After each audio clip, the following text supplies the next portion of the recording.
1980-იან წლებში დონის როსტოვში და როსტოვის ოლქში საზარელი მკვლელობების სერია დაიწყო. მსხვერპლები სასტიკი მეთოდებით იყვნენ მოკლულნი და მათი სხეულები მძიმედ დასახიჩრებული. მათ დანით მრავლობითი ჭრილობები ჰქონდათ მიყენებული. ზოგიერთს დაკმენილი ჰქონდა სხეულის ნაწილები ან მოჭმული. ზოგიერთს კი ამოჭრილი ჰქონდა შინაგანი ორგანოები. ასევე აღენიშნებოდათ დახრჩობის კვალი და უმრავლესობა გაუპატიურებული იყო. მოკლულთა შორის იყვნენ ახალგაზრდა ქალები და ბავშვები. მათ შორის კი ყველაზე პატარა 7 წლის ბიჭი იყო.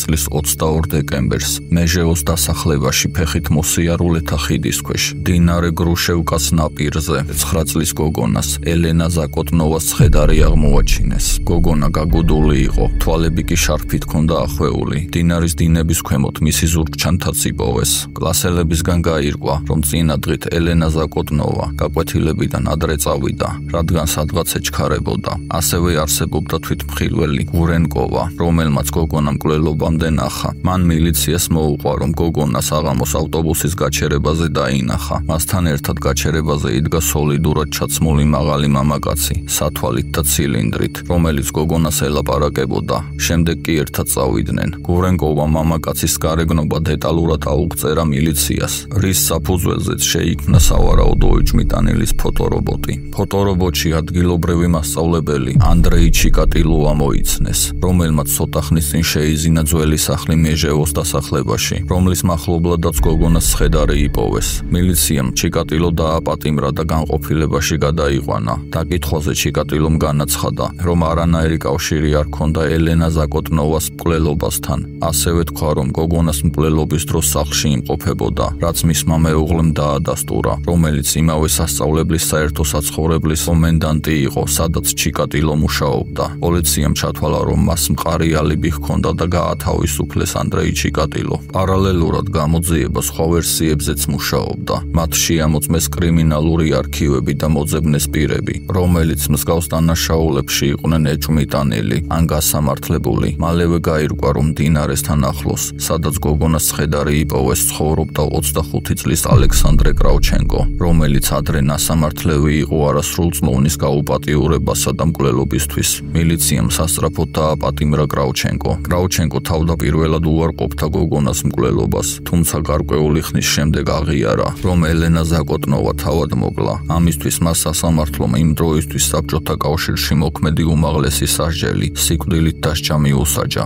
1981 წლის 3 სექტემბერს მილიციამ მიიღო ინფორმაცია, რომ დონის მარცხენა სანაპიროზე, გზატკეცილიდან 50 მეტრში, შიშველი გოგონას ცხედარი იპოვეს. ადგილზე მისულ მილიციას საზარელი სანახაობა დახვდა. გოგონა სასტიკად იყო ნაცემი ჯოხით, ხოლო სისხლიანი ჯოხი მის გვერდით ეკდო. მოკლულს კისერზე დახრჩობის კვალი აღენიშნებოდა. პირი გამოტენილი ჰქონდა მიწით, ხოლო ერთი მკერდის თავი მოჭმული ჰქონდა. მოკლული 17 წლის სკოლა-ინტერნატის სტუდენტი ლარისა ტკაჩენკო აღმოჩნდა. ექსპერტიზამ დაადგინა, რომ მას ჯერ ჯოხით სცემეს, შემდეგ კი ხელით დაახრჩვეს. 1982 წლის 12 ივნისს 13 წლის ლუბა ბირიუკი გაუჩინარდა. დედამ იგი მეზობელ დასახლებაში პროდუქტების საყიდლად გააგზავნა, თუმცა გოგონა სახლში აღარ დაბრუნდა. მისი დასახიჩრებული ცხედარი ნოვოჩერკასკი ბაგაევსკაიას გზატკეცილის გასწვრივ ტყის ზოლში იპოვეს. მას თავი ჰქონდა გაჩეხილი და 40-ზე მეტი ჭრილობა ჰქონდა დანით მიყენებული. კისერზე, მკერდზე, მკლავებზე და თვალები დათხრილი ჰქონდა.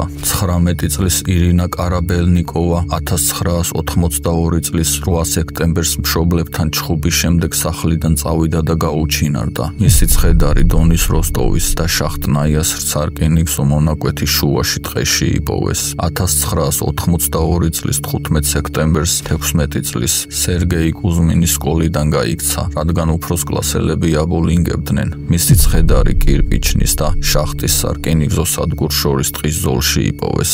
1982 წლის 11 დეკემბერს 10 წლის ოლგა სტალმაჩენოკი მუსიკალურ სოციალურ სკოლაში წავიდა, მაგრამ სახლში აღარ დაბრუნდა. მისი ცხედარი ნოვოშახტინსკის მახლობლად სახელმწიფო მეურნეობის სახნავ მინდორში იპოვეს. მოკლულ გოგონას გული დანით ჰქონდა ამოჭრილი. 1983 წლის ივლისში გაუჩინარდა ოლიგოფრენიით დაავადებული მოზარდი 13 წლის ირინა დუდენკოვა. მისი სხეული ავიატორების პარკში იპოვეს. ივლისში კიდევ ერთი ადამიანი, 24 წლის ორი შვილის დედა ლუდმილა კაშუბა გაუჩინარდა. მისი დასახიჩრებული სხეული კირპიჩნის და შახტის სადგურს შორის ტყის ზოლში იპოვეს. 1983 წლის 4 სექტემბერს ქალაქ ნოვოშახტინსკის გარეუბანში კიდევ ერთი გოგონას შიშველი ცხედარი იპოვეს, მაგრამ მილიციამ მისი ვინაობა ვერ დაადგინა. მილიციამ უკვე გარკვევით იცოდა, რომ ყველა მკვლელობას ერთი და იგივე ხელწერა ჰქონდა. მკვლელი მსხვერპლზე ჯერ სექსუალურად ძალადობდა,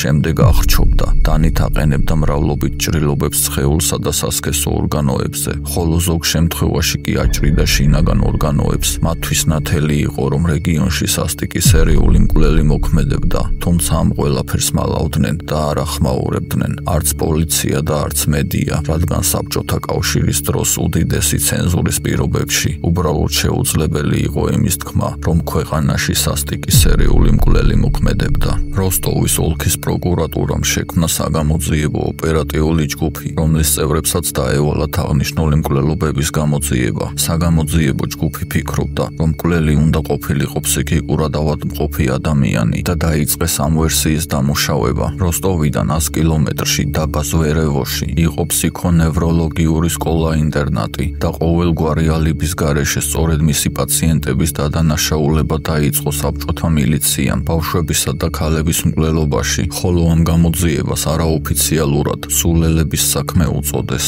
მალევე მათ აღნიშნული დაწესებულების პაციენტი 20 წლის ვალერი შაბუროვი დააკავეს, რომელსაც ოლიგოფრენიის დიაგნოზი ჰქონდა. დაკითხვისას მან აღიარა ბავშვებისა და ქალების მკვლელობები და კიდევ ერთი თანამზრახველი დაასახელა, რომელიც ასევე ფსიქიატრიული დაწესებულების პაციენტი იყო. მან კი თავის მხრივ გამომძიებლებს კიდევ რამდენიმე სხვა თანამზრახველის სახელი უთხრა. ყველა დაკავებული წერდა აღიარებით ჩვენებას და დამნაშავედ ცნობდა თავს იმ მკვლელობებშიც კი, რომლებიც მათი დაკავების შემდეგ მოხდა. იმისთვის, რომ ეს ვერსია უფრო თამაჯერებელი ყოფილიყო, საბჭოთა მილიციამ საქმეში ჩართო ინტერნატის ახალი პაციენტები, რომლებიც მათი აზრით აგრძელებდნენ მკვლელობების სერიას, რათა ეჭვები თავიდან აეცილებინათ უკვე დაპატიმრებული თანამზრახველებისთვის. ბრალდებულები ჩვენებებში მუდმივად ურევდნენ დეტალებს, ვერ ასახელებდნენ დანაშაულის ზუსტ ადგილს და ვერ აღწერდნენ მსხვერპლთა გარეგნობას. პერიოდულად კი უარყოფდნენ თავიანთ აღიარებებს და აცხადებდნენ, რომ მათ მილიციამ ციხის თანამესაკნეების ეწოლის შედეგად სრულ აღიარება დააწერინეს. საბოლოო ჯამში გამოძიება არაოფიციალური სახელით სულელების საქმე სამართალდამცავი ორგანოების უხეში დარღვევების გამო კრახით დასრულდა. მათზე სისხლის სამართლის საქმე აღიძრა, თუმცა ის რამდენიმე თვეში მტკიცებულებების არარსებობის გამო დაიხურა. ამ ყველაფრის პარალელურად კი მკვლელობები გრძელდებოდა.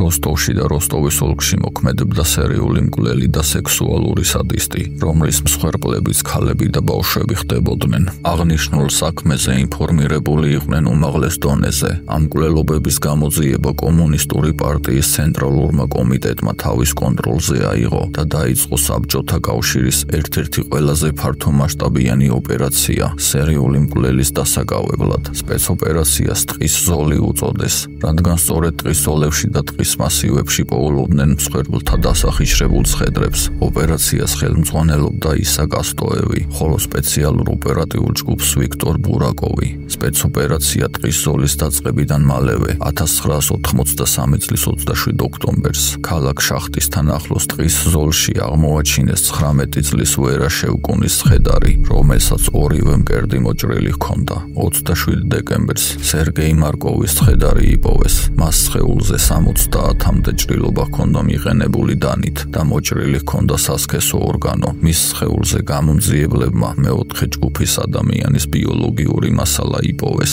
1984 წლის 9 იანვარს ავიატორების პარკში 17 წლის ნატალია შალოპინინას ცხედარი იპოვეს, რომელსაც დანით სხეულზე 27 ჭრილობა ჰქონდა მიყენებული. 21 თებერვალს სერიული მკვლელის მსხვერპლი გახდა 44 წლის მარტარია ბენკო. მისი სხეული ავიატორების პარკში იპოვეს. მსხვერპლს მოჭრილი ჰქონდა ორივე მკერდი და ამოჭრილი ჰქონდა საშვილოსნო. მარტა რიაბენკო იმ დროისთვის სერიული მკვლელის მსხვერპლთაგან ყველაზე ასაკოვანი იყო. ტყის ზოლის საქმეზე გამოძიება ჩიხში შევიდა. მკვლელის ფსიქოლოგიური პორტრეტის შესაქმნელად ოპერატიულმა ჯგუფმა ფსიქიატრ ალექსანდრე ბუხანოვსკის მიმართა. მან მანიაკი აღწერა როგორც მშვიდი, ჭკვიანი და მეოჯახი ადამიანი, რომელიც შესაძლოა ჰეტეროსექსუალი ან იმპოტენტი ყოფილიყო. მისი დასკვნით მანიაკი დანას იყენებდა როგორც სასქესო ორგანოს, ხოლო მსხვერპლთა ინტიმურ ნაწილებს ნადავლად აგროვებდა. მიუხედავად იმისა, რომ ფსიქიატრის მიერ შედგენილი პორტრეტი დეტალური იყო,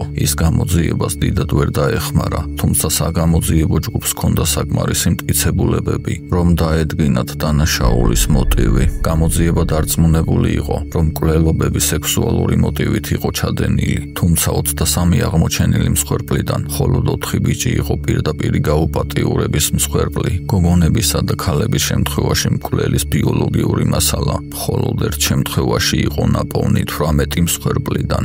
გამოძიებას ართულებდა ის ფაქტი, რომ არ არსებობდა არც ერთი მოწმე. გამოძიებამ გადაწყვიტა გამორიცხვის მეთოდით ემოქმედა. პირველ რიგში მათ უნდა დაედგინათ სერიული მკვლელის გადაადგილების რამდენიმე ძირითადი მიმართულება. დამნაშავის გამოვლენა შესაძლებელი იყო ფსიქოლოგიური ნიშნებით, გარეგნული მახასიათებლებით ან პროფესიული კუთვნილებით. ის ხშირად მოძრაობდა ელექტრომატარებლით მარშრუტებზე ნოვოშახტინსკი, შახტარი, როსტოვი, რადგან ამ ხაზის გასწვრივ ყველაზე მეტი ცხედარი იყო აღმოჩენილი. გამორიცხული არ იყო, რომ ის შესაძლოა რკინიგზის თანამშრომელი ყოფილიყო. ცხედრები ასევე აღმოჩენილი იყო საავტომობილო გზატკეცილებთან, ამიტომ მძღოლები და ავტომოყვარულები ცეჭმიტანილები იყვნენ. პროფესიონალიზმი, რომლითაც მანიაკი თავის მსხვერპლებს ასახიჩრებდა, ასევე იწვევდა ეჭვს, რომ ის შესაძლოა პროფესიონალი ექიმი ყოფილიყო, რომელსაც შესაძლოა ბოროტი მეცნიერული ინტერესი ამოძრავებდა,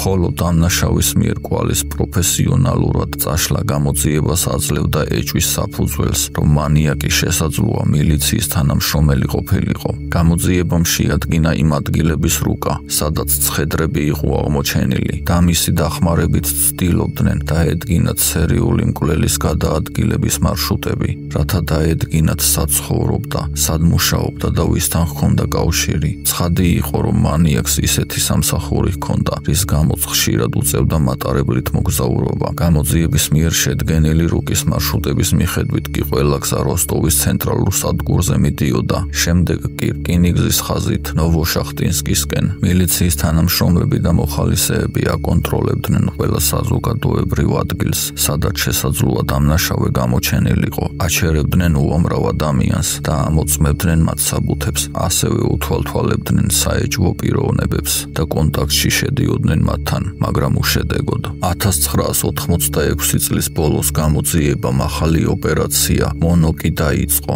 ისინი დამნაშავის დაჭერას ცოცხალი სატყუარით ცდილობდნენ, რაშიც მონაწილეობდნენ მილიციის თანამშრომელი ქალები, რომლებიც თავს მათხოვრად, ბლოთად ან სექსმუშა გადასაღებდნენ. მსგავსი ოპერაციები ტარდებოდა ხალხმრავალ ადგილებში, აეროპორტებში და რკინიგზის სადგურებზე, მაგრამ მანიაკის დაჭერის ამ მეთოდმა შედეგი ვერ გამოიღო. ბევრი მკვლელობა ავტომაგისტრალის სიახლოვესაც ხდებოდა და ვარაუდობდნენ, რომ სერიული მკვლელი შესაძლოა სატვირთოს ან სამგზავრო ავტობუსის მძღოლი ყოფილიყო. გამოძიების ფარგლებში 165,000 მძღოლის სისხლის ჯგუფი შემოწმდა, მაგრამ უშედეგოდ. საშინელება იყო, მაგრამ საბჭოთა მილიცია ცოცხალ სატყუარად მოზარდ ბიჭებსაც იყენებდა, რადგან ეჭვმიტანილთა ერთ-ერთ ძირითად ჯგუფს ჰომოსექსუალები წარმოადგენდნენ. სპეცოპერაცია ტყის ზოლის საქმის კარტოტეკა კი თანდათან ივსებოდა, რომელიც 300,000-ზე მეტ ადამიანს მოიცავდა. ამ მკვლელობების გამოძიების პარალელურად გაიხსნა 1062 სხვა დანაშაული, მათ შორის სექსუალური ხასიათის, მაგრამ გამოძიება ვისაც ეძებდა, მისი კვალი არ სადარჩანდა.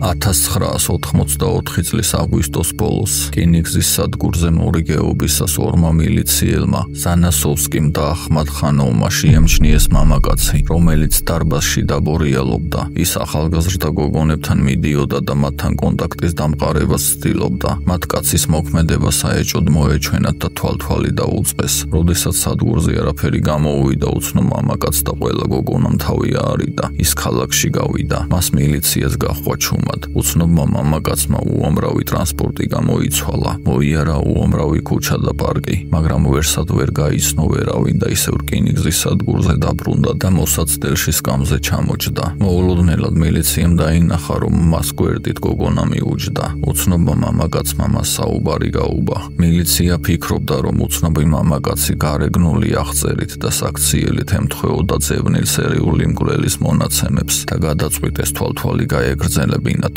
რათა გაეგოთ, წაიყვანდა თუ არა გოგონა სადმე, რომელსაც აშკარად ეტყობოდა, რომ სექსმუშაკი იყო. მილიციამ უახერხა მათი საუბრის მოსმენა, რის შედეგადაც გაიგეს, თუ როგორ დაუნიშნა კაცმა შეხვედრა 1 საათში ბაზრის ტერიტორიაზე. მილიცია შეხვედრაზე მისულ უცნობ მამაკაცს ადგილზე დახვდა და დააკავა. დაკავებული უცნობი მამაკაცი ანდრეი ჩიკატილო აღმოჩნდა. ჩხრეკისას მის პორტფელში აღმოაჩინეს ვაზელინი, თოკები, მავთულები და დანა, რომელზეც სისხლის ლაქები იყო. მილიცია ვარაუდობდა, რომ ეს ყველაფერი მკვლელობის იარაღები იყო. ანდრეი ჩიკატილოს სამთვიანი წინასწარი პატიმრობა შეუფარდეს და დაიწყეს მისი ალიბის გადამოწმება დანაშაულის ჩადენის მომენტებზე. ასევე მასთან საგანში 2 მილიციის აგენტი ჩასვეს, რათა მათი დახმარებით დაედგინათ მისი მკვლელობაში მონაწილეობა. თუმცა მათთან საუბარში ჩიკატილოს არაფერი უთქვამ საეჭვო, რაც მის მკვლელობებში მონაწილეობას დაადასტურებდა. მხოლოდ მისი ერთადერთი კითხვა იყო უცნაური.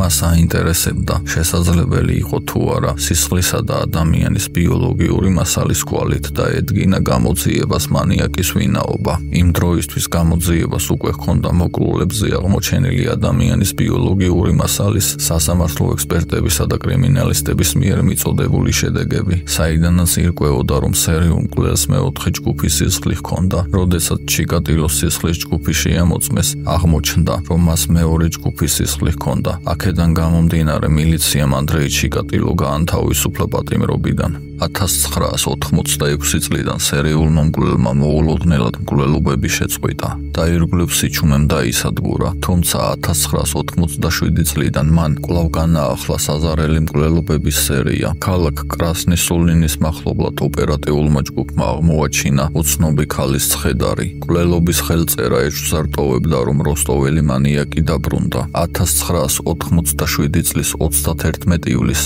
12 წლის ივან ბილოვეცკის ცხედარი იპოვეს. მას დანით მრავლობით ჭრილობა ჰქონდა მიყენებული და პირი მიწით ჰქონდა გამოტენილი. 1988 წლის 17 მაისს ილოვაისკის მახლობლად ტყის ზოლში 9 წლის ბიჭის ალექსეი ვორონკოს ცხედარი აღმოაჩინეს. მას მოჭრილი ჰქონდა სასქესო ორგანო და გამოფატრული ჰქონდა მუცელი. 1989 წლის 11 აპრილს ლესხოზის რკინიგზის მახლობლად ტყეში 15 წლის ევგენი მურატოვის ცხედარი იპოვეს. ბიჭი თოკით იყო გაკოჭილი, ენა ჰქონდა მოჭრილი და მუცელი გამოფატრული. 1989 წლის 9 მარტს კანალიზაციის ჭაში 16 წლის ტატიანა რიჟოვას დანაწევრებული სხეული იპოვეს. სხეულს მოჭრილი ჰქონდა კიდურები და თავი, ხოლო მოჭრილი სხეულების ნაწილები სათითაოდ გაზეთებში იყო გახვეული. 1989 წლის 14 ივლისს 8 წლის ალექსანდრე დიაკონოვი ეზოდან გაუჩინარდა. მისი ცხედარი რკინიგზის სადგურთან ახლოს ტყეში იპოვეს. მას მრავლობითი ჭრილობა ჰქონდა სხეულზე დანით მიყენებული და მოჭრილი ჰქონდა სასქესო ორგანო. 1989 წლის 1 სექტემბერს კრასნოზნამენკას რკინიგზასთან ახლოს 18 წლის სტუდენტის და 2 წლის პატარა ბავშვის დედის ელენე ვარგას ცხედარი იპოვეს. მას ორივე მკერდი და ლოყები ჰქონდა მოჭრილი და ასევე საშვილოსნო ჰქონდა ამოჭრილი. 1989 წლის 28 აგვისტოს უგზო-უკლოდ გაუჩინარდა 10 წლის ალექსეი ხობოტოვი. მის კვალს მილიციამ ვერსად ვერ მიაგნო. 1990 წლის 28 ივლისს როსტოვის რკინიგზის სადგურიდან 13 წლის ვიქტორ პეტროვი გაუჩინარდა. ის იქ დედასთან ერთად იმყოფებოდა, წყლის დასალევად წავიდა და აღარ დაბრუნებულა. მისი დასახიჩრებული ცხედარი როსტოვის ბოტანიკურ ბაღში იპოვეს. 1990 წლის 17 აგვისტოს ნოვოჩერკანსკის პლაჟთან ლერწმებში მილიციამ 11 წლის უმცროს ბიჭის, ივან ფომინის ცხედარი იპოვა. მკვლელობის ხელწერა იგივე იყო. მას მრავლობითი ჭრილობა ჰქონდა სხეულზე მიყენებული და მოჭრილი ჰქონდა სასქესო ორგანო. მოკლულების საშინელი სია დღითიდღე იზრდებოდა და ყველაფერი ისე გამოიყურებოდა, თითქოს არავის და არაფერს შეეძლო სასტიკი სერიული მკვლელის შეჩერება. ის თავისი საზარელი ქმედებებით თითქოს დასცინოდა გამოძიებას და ეუბნებოდა, რომ მას ვერასდროს დაიჭერდნენ. მილიციის მიერ რკინიგზაზე კონტროლი უწყვეტად მიმდინარეობდა. დიდ სადგურებზე მორიგეობდნენ ფორმიანი თანამშრომლები, ხოლო პატარა სადგურებზე სამოქალაქო ტანსაცმელში გადაცმული აგენტები. გამოძიება ფიქრობდა, რომ სადაც ფორმიანი თანამშრომლები იყვნენ, იქ მანიაკი არ გარისკავდა დანაშაულის ჩადენას მათ თვალწინ და თავისი შემდეგი მსხვერპლის მოსაძებნად პატარა სადგურს აირჩევდა. 1990 წლის 6 ნოემბერს სერჟანტი იგორ რიბაკოვი ლესხოზის რკინიგზის სადგურზე მორიგეობდა. მან დაინახა, როგორ გამოვიდა რკინიგზის სადგურის გვერდით მდებარე ტყიდან სოლიდურად ჩაცმული მამაკაცი. მას უცნობი საკმაოდ საეჭვოდ მოეჩვენა, რადგან ტყეში ძირითადად სოკოს შეგროვებისთვის დადიოდნენ ადამიანები, ხოლო ამ მამაკაცს მათგან განსხვავებით შესაფერისად არ ეცვა. მან გააჩერა უცნობი, თავი მილიციის სერჟანტად წარუდგინა და პიროვნების დამადასტურებელი მოწმობა სთხოვა. უცნობი მამაკაცი ანდრეი ჩიკატილო აღმოჩნდა. რიბაკოვმა ჩაიზერა მისი სახელი და გვარი, შემდეგ კი მამაკაცი გაუშვა. 13 ნოემბერს ლესხოზის რკინიგზის ახლოს ტყეში 22 წლის სვეტლანა კოროსტიკის ცხედარი იპოვეს.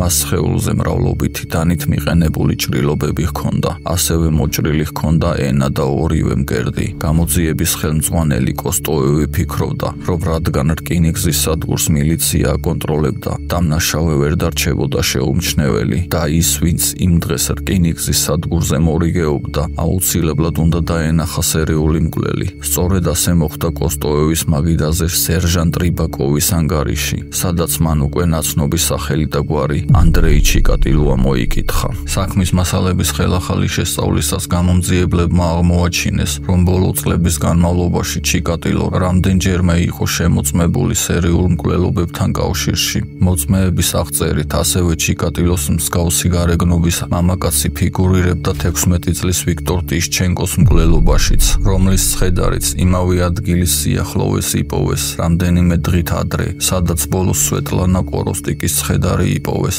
მკვლელობამდე ერთი დღით ადრე ვიქტორმა რკინიგზის სადგურზე ბილეთები შეიძინა. მოლარემ დაიმახსოვრა არა მხოლოდ ბიჭი, არამედ მაღალი სათვალეებიანი მამაკაცი, რომელიც მის უკან იდგა რიგში. ხელახალი დაკითხვისას მოლარემ გაიხსენა, რომ მისმა ქალიშვილმა მასთან საუბარში რამდენჯერ მიახსენა უცნობი მამაკაცი, რომელსაც რეგულარულად ხვდებოდა ელექტრიჩკაში. მისი მონაყოლით გოგონა და მისი მეგობრები ერთ დღეს უჩვეულო სცენის მოწმეებიც გახდნენ. როდესაც მამაკაცი მოზარდთან მივიდა, თავი მის დედის ნაცნობად გააცნო და სთხოვა, შემდეგ სადგურზე ერთად ჩასულიყვნენ, თუმცა ბიჭმა მას ყურადღება არ მიაქცია და პირველივე შესაძლებლობისთანავე ვაგონიდან გადახტა და ხალხში გაუჩინარდა. გამომძიებლებმა ჩიკატილოს ყოფილი სამსახურის კადრების განყოფილებას მიმართეს, რათა გაერკვიათ, ხომ არ იმყოფებოდა ის 1984 წლის ზაფხულში უზბეკეთში მივლინებაში ან 1985 წლის ზაფხულში მოსკოვში. საქმე ის იყო, რომ ტაშკენტის მახლობლად და მოსკოვის დომოდედოვის აეროპორტის სიახლოვეს ნაპოვი იყო ორი ქალისა და ერთი გოგონას გვამი, რომლებსაც ისეთივე დაზიანებები აღმოაჩნდათ, როგორიც როსტოვში ნანახ გვამებზე იყო. გაირკვა, რომ ანდრეი ჩიკატილო სწორედ იმ დროს იმ რეგიონში იმყოფებოდა, სადაც ეს მკვლელობები მოხდა. აქედან გამომდინარე გამოძიებას ეჭვი აღარ ეპარებოდა, რომ სერიული მკვლელი ანდრეი ჩიკატილო იყო. მიუხედავად ამისა, გამოძიებამ მისი დაუყოვნებლივ დაკავების გადაწყვეტილება არ მიიღო. მათ გადაწყვიტეს მისთვის ეთვალთვალათ იმ იმედით, რომ შესაძლოა მას ახალი მკვლელობის მცდელობა ჰქონოდა და დანაშაულის ჩადენის მცდელობისას დააპატიმრებდნენ, რაც გამოძიების საქმეს ბევრად გაუმარტივებდათ. მილიცია თვალთვალის დროს ხედავდა, როგორც ცდილობდა ჩიკატილო დამეგობრებას ბავშვებსა და ახალგაზრდა ქალებთან, თუმცა აქტიურ ქმედებებს არ ახორციელებდა. ერთ დღეს მორიგი თვალთვალის დროს მილიციის თვალწინ ჩიკატილო კინაღა მანქანამ გაიტანა. უკვე რამდენიმე წელი იყო, რაც გამოძიება ჩიკატილოს ეძებდა და მსგავსი გაუთვალისწინებელი შემთხვევით მისი სიცოცხლის რისკის ქვეშ დაყენება ძალიან სახიფათო იყო, ამიტომ გამოძიებამ მისი დაკავების გადაწყვეტილება მიიღო. 1990 წლის ნოემბერს ჩიკატილოს სამსახურიდან ჩვეულებრივზე ადრე გამოვიდა და საავადმყოფოში მივიდა, რადგან ხელისთიცე დაზიანება ჰქონდა, რომელიც აწუხებდა. საავადმყოფოდან სახლში დაბრუნდა. 3 ლიტრიანი ქილა აიღო და ლუდის მაღაზიაში წავიდა. მაღაზიის დატოვებისას კი ის მილიციამ დააკავა. მის ბინაში ჩატარებული ჩხრეკის დროს მილიციამ აღმოაჩინა 23 სამზარეულოს დანა, ჩაქუჩი და ჩანთა, რომელშიც თოკი, დანა და ვაზელინი იდო. სამედიცინო გამოკვლევების დროს ჩიკატილოს სახეზე ნაკაწრები და საჩვენებელ თითზე დაზიანება აღმოაჩნდა. მოგვიანებით სასამართლო ექსპერტმა დაადგინა, რომ ნაკაწრები ადამიანის ფრჩხილებით ჰქონდა მიყენებული, ხოლო თითის ტრავმა ადამიანის კბენის შედეგად. განმეორებითი გამოკვლევით დადგინდა, რომ ჩიკატილოს მე-4 ჯგუფის სისხლი ჰქონდა. გაირკვა, რომ წინა დაკავებისას მისი სისხლის ჯგუფის შემოწმების დროს ექსპერტები შეცდნენ. ამ შეცდომის ან დაუდევრობის დასაფარავად მილიციამ გაავრცელა ჭორი, ეგრეთ წოდებული პარადოქსული გამონაყოფის შესახებ, რაც გულისხმობდა იმას, რომ სისხლისა და ადამიანის ბიოლოგიური მასალის ჯგუფები შეიძლება განსხვავებული ყოფილიყო. ამ ყველაფრის მიუხედავად გამოძიების ხელთ არსებული მტკიცებულებები საკმარისი არ იყო, რომ ჩიკატილოსთვის ოფიციალურად ბრალი წარედგინათ. მისგან აღიარების მისაღებად გამომძიებლებს მხოლოდ 10 დღე ჰქონდათ. კოსტოვევი საათობით კითხავდა ეჭმიტანილს, მაგრამ ჩიკატილო ჯიუტად უარყოფდა მკვლელობებში მის მონაწილეობას. გამოკითხვის მე-9 დღეს გამომძიებელმა კოსტოვევმა გადაწყვიტა მის ფსიქიკურ მდგომარეობაზე გაემახვილებინა ყურადღება და ამ მეთოდით დაეტყუა ჩიკატილოსთვის აღიარებითი ჩვენება. საუბრისას გამომძიებელმა ჩიკატილოს უთხრა, რომ თუ დადასტურდებოდა, რომ ის მკვლელობების ჩადენის დროს ფსიქიკურად ავადმყოფი იყო, ამ შემთხვევაში მას უმკურნალებდნენ და სიკვდილით დასჯას თავიდან აირიდებდა. კოსტოვევის ხრიკმა იმუშავა.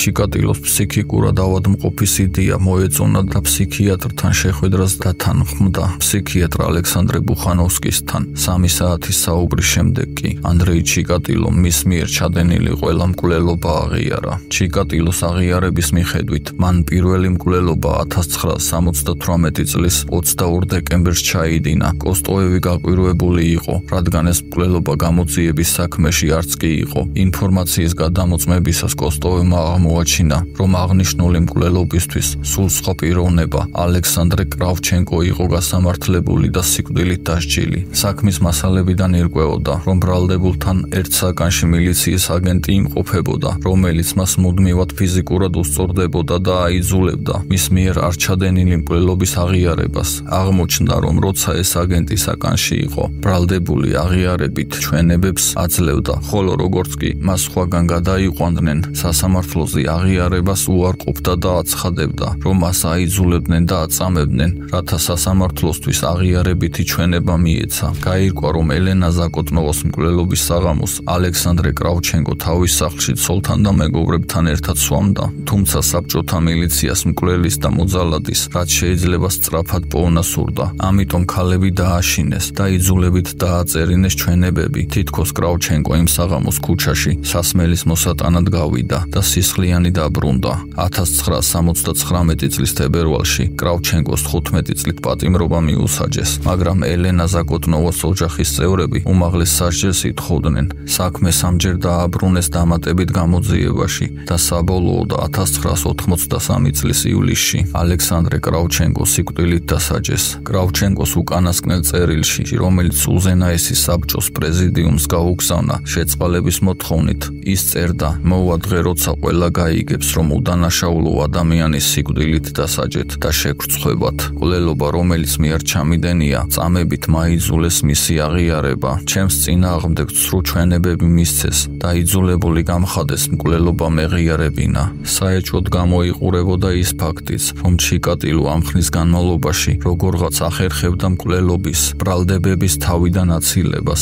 ერთ-ერთი ვერსიით ჩიკატილო არაოფიციალურად მილიციის აგენტი იყო, ანუ ინფორმატორი და გამოძიებას თვალყურს ადევნებდა, როდესაც ის ხვდებოდა, რომ სიტუაცია იძაბებოდა და ხვდებოდა, რომ შეიძლებოდა გამოძიება მის კვალზე გასულიყო, მკვლელობებს წყვეტდა. ამის გამო მას ჰქონდა პერიოდები, როცა რამდენიმე თვის განმავლობაში არავის კლავდა. მისი უკანასკნელი მსხვერპლი იყო 22 წლის სვეტლანა კოროსტიკი. ჩიკატილო მის ლესხოზის რკინიგზის სადგურთან ახლოს ტყეში წაიყვანა და მასთან სექსის ცადა, მაგრამ არ გამოუვიდა, რის გამოც სვეტლანამ დასცინა. ამის გამო მან გოგონა დანით დაჩეხა. ენის ნაწილი მტერი მოვაჭრა და გადაყლაპა. შემდეგ მოვაჭრა ორივე მკერდი და მოშორებით ტყეში გადაყარა. შემდეგ კი რკინიგზის სადგურზე დაბრუნდა, სადაც მილიციის სერჟანტს იგორ რიბაკოვს გადაეყარა, რომელმაც ის გადაამოწმა და მისი სახელი და გვარი იმ დღის მოხსენებაში შეიტანა. ანდრეი ჩიკატილოს ოფიციალურად ბრალდება თავიდან 35 ადამიანის მკვლელობასა და გაუპატიურებისთვის წაუყენეს. მან არა მხოლოდ აღიარა აღნიშნული დანაშაულები, არამედ გამომძიებლებს დამატებით კიდევ 20-მდე მკვლელობის შესახებ უამბო, რომლებიც მის მიერ ჩადენილ მკვლელობების სერიასთან აქამდე არ იყო დაკავშირებული. სასამართლოსთვის საქმის მასალების გაგზავნამდე გამომძიებლებს თითოეული დანაშაულის მტკიცებულებები უნდა მოეპოვებინათ. ისინი ყოველდღიურად კითხავდნენ ჩიკატილოს და მასთან ერთად დანაშაულის ადგილებს სტუმრობდნენ. ერთ-ერთი დაკითხვისას მან თქვა, რომ საკუთარი ხელით გათხარა სამარხი სასაფლაოზე, სადაც ერთ-ერთი მის მიერ მოკლული ბიჭი დამარხა და გამომძიებლებს ეს ადგილი აჩვენა. სამარხში მართლაც აღმოაჩინეს გვამი, რომელიც უგზო-უკლოდ დაკარგულად ითვლებოდა. ეს ფაქტი ჩიკატილოს ბრალეულობის ერთ-ერთ ყველაზე მყარ მტკიცებულებად იქცა, რადგან ამგვარი დეტალური ჩვენების გარეშე ბრალდების დამტკიცება რთული იქნებოდა. ჩიკატილოს გამოძიებისთვის შეეძლო მიეწოდებინა მხოლოდ ის ინფორმაცია, რაც უკვე ყველასთვის ცნობილი იყო. გამომძიებლებს ჩიკატილოსგან მკვლელობების ზუსტი დეტალები და გარემოებები სჭირდებოდათ, მაგალითად მსხვერპლთა სხეულებზე მიყენებული დაზიანებების შესახებ ინფორმაცია, რომელიც საჯაროდ არ ქვეყნდებოდა. ჩიკატილოს ამ დეტალების ზუსტად ცოდნა კი მის ბრალეულობას ამტკიცებდა. ასევე არსებობდნენ მოწმეები, რომლებმაც ჩიკატილო რამდენიმე მკვლელობის ადგილზე ნახეს და ამოიცნეს. როცა გამომძიებლებმა ჩიკატილოს კითხეს, თუ რატომ აჭრიდა მოკლულებს ორგანოებს, მან განაცხადა, რომ მათ ჭამდა, რადგან გაგებული ჰქონდა, რომ მსგავსი ქმედება ადამიანის სექსუალურ პოტენციას ზრდიდა. ჩიკატილოს ბოლომდე სჯეროდა, რომ მას შეურაცხადად ცნობდნენ და სასჯელის უმაღლეს ზომას აირიდებდა. მას 3 სასამართლო ფსიქიატრიული ექსპერტიზა ჩაუტარდა, 1 როსტოვში და 2 მოსკოვში, სერბსკის სახელობის სასამართლო ფსიქიატრიის ინსტიტუტში. ფსიქიატრებმა მას ორგანული პიროვნების დარღვევა დაუდგინეს, რომლის სიმპტომებია უმიზეზო აგრესია და იმპულსებისა და ქცევის მართვის უნარის დაკარგვა. თუმცა იგი გონებრივად ჯანმრთელად ცნეს და დაადგინეს, რომ ჩიკატილოს ესმოდა თავისი საზარელი ქმედებების არსი და შედეგები. მაგრამ იყო კითხვები, თუ ჩიკატილო გონებრივად ჯანმრთელი იყო, რა ახსნა ჰქონდა იმ სისასტიკეს, რომლითაც ის თავის მსხვერპლებს უსწორდებოდა. ფსიქიატრები ამბობდნენ, რომ ადამიანი, რომელსაც ჩიკატილოს მსგავსი დარღვევები აქვს, ვერ უპასუხებდა კითხვას, თუ რატომ სჩადიოდა მსგავს საზარელ ქმედებებს. ფსიქიატრები ცდილობდნენ ჩიკატილოს საზარელი ქმედებების ახსნა მის წარსულში მოეძებნათ, თუ როგორ გარემოში გაიზარდა იგი და რა გავლენა იქონია მასზე მისმა ბავშვობამ და ახალგაზრდობამ. ჩიკატილოს წარსულთან დაკავშირებით უამრავი ჭორი არსებობს, რომელთა ნამდვილობის გადამოწმება თითქმის შეუძლებელია. ის 1936 წლის 16 ოქტომბერს უკრაინაში, ხარკოვის ოლქში, რომან და ანა ჩიკატილოების ოჯახში დაიბადა. ამბობენ, რომ მას თანდაყოლილი ჰიდროცეფალია ჰქონდა, რაც თავის ტკივილებს და მხედველობის გაუარესებას იწვევს. გარდა ამისა, თითქოს დედა მას მუდმივად სცემდა, რადგან ჩიკატილოს შარდის შეუკავებლობა აწუხებდა. მეორე მსოფლიო ომის დაწყებისას ჩიკატილოს მამა ფრონტზე გაიწვიეს. ამ დროს სოფელი, სადაც ანდრეი დედასთან ერთად ცხოვრობდა, გერმანელებმა დაიპყრეს. ამბობენ, რომ ჩიკატილო იმ დროს იმ სისასტიკის მოწმე გახდა, რომელსაც ფაშისტები სჩადიოდნენ, მათ შორის ბავშვების დახვრეტით. ერთ-ერთი ჭორის თანახმად, როდესაც გერმანელი ჯარისკაცები ბავშვებს სროლით მისდევდნენ, ჩიკატილო წაიქცა და თავი ქვას დაარტყა, ხოლო გონზე როცა მოვიდა, ის ცხედრებით სავსე ორმოში იწვა. ასევე არსებობს ჭორი იმის შესახებ, რომ ჩიკატილოს დედა გერმანელმა ჯარისკაცებმა გააუპატიურეს, რის შედეგადაც ის დაორსულდა და გოგონა გააჩინა. ჩიკატილოს ისტორიაში ასევე ნახსენებია მისი უფროსი ძმა სტეპანი, რომელიც როგორც თავად ჩიკატილო ამბობდა, 1993 წლის შიმშილობის დროს შიერმა თანასოფლელებმა შეჭამეს. თუმცა სტეპანის არსებობის ან სიკვდილის დამადასტურებელი მონაცემები არ არსებობს. არსებობს ვარაუდი, რომ ეს საშინელი ისტორია მშობლების მიერ იყო მოგონილი, რათა პატარა ანდრეის სახლიდან შორს არ წასულიყო. რაც შეეხება მის ახალგაზრდობის წლებს, ჩიკატილო იხსენებდა, რომ ერთხელ თავის დას მეგობარი გოგონა ესტუმრა. ის უკვე უფროსკლასელი იყო. გოგონა ძალიან მოეწონა და მასთან ქალთან სექსის მცდელობა ჰქონდა, მაგრამ არაფერი გამოუვიდა. პირველი სექსის მცდელობის წარუმატებლობა მასზე ძალიან იმოქმედა, რაც შემდგომში თავის ერთ-ერთ ჩანაწერში დაწერა, რომ საკუთარი ცოლის გარდა სხვა ქალთან სექსუალური კავშირი აღარასდროს ექნებოდა. 26 წლის ასაკში ჩიკატილო თავის მომავალ მეუღლეს ფაინას შეხვდა. რამდენიმე წლის შემდეგ მათ ორი შვილი გოგონა ლუდმილა და ბიჭი იური შეეძინათ. მოგვიანებით ფაინამ გამოძიებას უამბო, რომ მათ სექსი ძალიან იშვიათად ჰქონდათ, დაახლოებით 2-3 თვეში ერთხელ, ხოლო ჩიკატილოს დაპატიმრებამდე ბოლო 6-7 წლის განმავლობაში მათ სქესობრივი ურთიერთობა საერთოდ არ ჰქონდათ. ანდრეი ჩიკატილოს პროცესი 1992 წლის აპრილში დაიწყო. სასამართლო პროცესის დროს ის დარბაზში, სპეციალურად მისთვის აწყობილ გისოსებიან გალიაში იჯდა, სადაც სარდაფიდან ამავალი გვირაბით აჰყავდათ, რადგან მისი ბრალდებული სკამამდე დარბაზის გავლით მიყვანა, სადაც მოკლულთა ნათესავები იყვნენ, სახიფათო იყო. სასამართლოს ცნობილი კადრებიდან ნათლად ჩანს, როგორ შეიცვალა ჩიკატილო, როდესაც გააცნობიერა, რომ სიკვდილით დასჯას ვერ ასწდებოდა. მისი ადრე არაფრით გამორჩეული, სათვალეებიანი მშვიდი ადამიანის იმიჯი სადღაც გაქრა და მოურიდებლად დაიწყო თავისი არასრულფასოვნების დემონსტრირება. ის სასამართლო დარბაზში იხდიდა ტანსაცმელს და ირგვლივ მყოფებს აჩვენებდა თავის გენიტალიებს, იგინებოდა, ხუმრობდა, შეურაცხყოფას აყენებდა ყველას, ყვიროდა და იმუქრებოდა. მიუხედავად ამისა, ჩიკატილომ მიაღწია ხელმეორე ფსიქიატრიულ ექსპერტიზის ჩატარებას, თუმცა შედეგები იგივე იყო, რაც წინა დასკვნებში. 1992 წლის 15 ოქტომბერს ანდრეი ჩიკატილო სასამართლომ 52 მკვლელობაში დამნაშავედ ცნო და სიკვდილით დასჯა მიუსაჯა. განაჩენის გამოტანის შემდეგ ჩიკატილო ნოვოჩერკასკის ციხეში გადაიყვანეს. სიკვდილით დასჯამდე ჩიკატილო ძალიან ზრუნავდა თავის ჯანმრთელობაზე და მაქსიმალურად უვლიდა თავს. არ ეწეოდა, ვარჯიშობდა და კარგად იკვებებოდა. გარდა ამისა, მან მისწერა მრავალი საჩივარი ხელისუფლებას და ცენტრალურ გაზეთებს მოსამართლის და გამოძიების წინააღმდეგ. მან ასევე მიმართა შეწყალების შუამდგომლობით რუსეთის პრეზიდენტს ბორის ელცინს, მაგრამ 1994 წლის 4 იანვარს უარყვეს მისი ბოლო ასეთი შუამდგომლობა. ამავე წლის 14 თებერვლის საღამოს ჩიკატილო უაზის მანქანით 2 მცველის თანხლებით გადაიყვანეს სიკვდილით დასჯის ადგილზე და დახვრიტეს.